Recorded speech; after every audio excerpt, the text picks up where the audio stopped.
Good evening, Noble. It's Deputy Director Keenan James, and we're coming to you with another edition of Noble Newsmakers.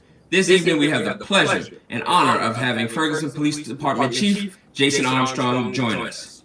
Chief Armstrong, bring you in here. Yes, sir. Thank you for having me. Awesome. Chief, thank you so much for joining us this evening and allowing us to have this conversation about what's going on. So just kind of starting out, started the week back Memorial Day with the video of the George Floyd death. How did that strike you as an African-American man and then certainly as a police chief? Man, it was heartbreaking.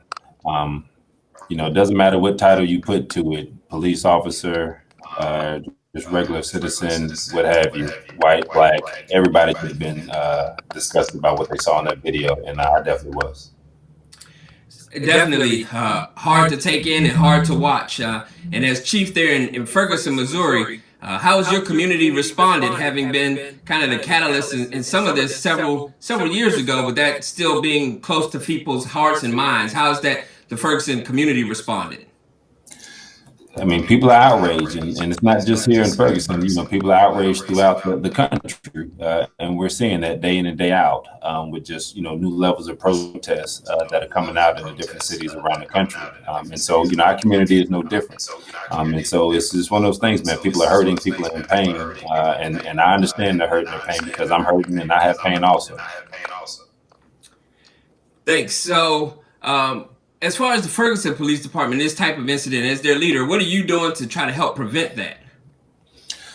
Man, it just goes by setting a good culture for your organization. I've been here, I'm coming up on my first year here, and that's been one of the things that I've really tried to work hard on. Getting in here for the first year that I've been here is just really establishing what my expectations are for this organization and for this police department. And at the top of that list is accountability. And so as law enforcement leaders, we have to make sure that we're building in accountability at all levels of our organization. And that's how you see change. That's how you see the culture of your organization shift.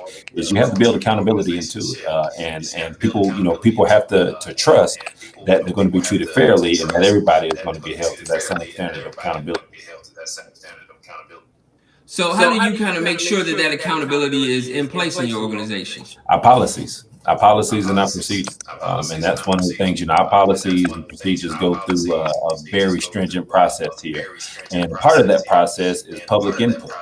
And so, our policies go out for public input. They're posted on our website. And so members of the public are able to review them and give some insight and some input into what they see in them before we finalize them. And so, that's one of the ways that, the public is a part of the process. Another thing that we do here, we were in the process of setting up for this COVID outbreak hit, was having some community dialogue sessions where we were going to be diving into, some of our policies and some of the plans that we were working on, our training plan, our community policing plan, like all those different things that, that we're working on here in the organization.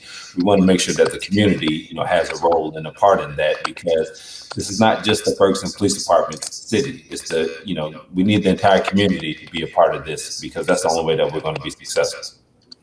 Definitely. So as an organization, Noble is filled with a lot of experience, law enforcement professionals that are looking to invoke change in their communities. What do you think Noble's role can be in helping to invoke those change, and as well as help repair the divide that there appears to be between law enforcement and in particular communities of color? Noble as a whole, man, just has to be intentional about doing the work. And one of the things that in leadership that you have to fall back on is this: you can't just do this job when it's convenient for you to do it. And so, you can't just speak up just because something is going on nationally and all the media outlets wants to hear from you. Okay, you have to hit the pavement, you have to hit the ground, be out on the ground, doing the work day in and day out. So when things do happen in your community, man, you have the support of your community because they know you and that you built some kind of rapport, some kind of relationship with them. And that's one of the things that, Noble needs to continue to do, justice by action. All right, man, we need to see more action on a regular basis, from everybody in Noble, myself included. So, we're doing the work that needs to be done. So when these things happen, we have more people that can go to bat for us because, man, they know what's in our heart. and they know what we're trying to do to make positive change out here. And that's how we do it. But it's labor intensive, and you got to have people on board, man, that's willing to put in the work and put in the hours to do it.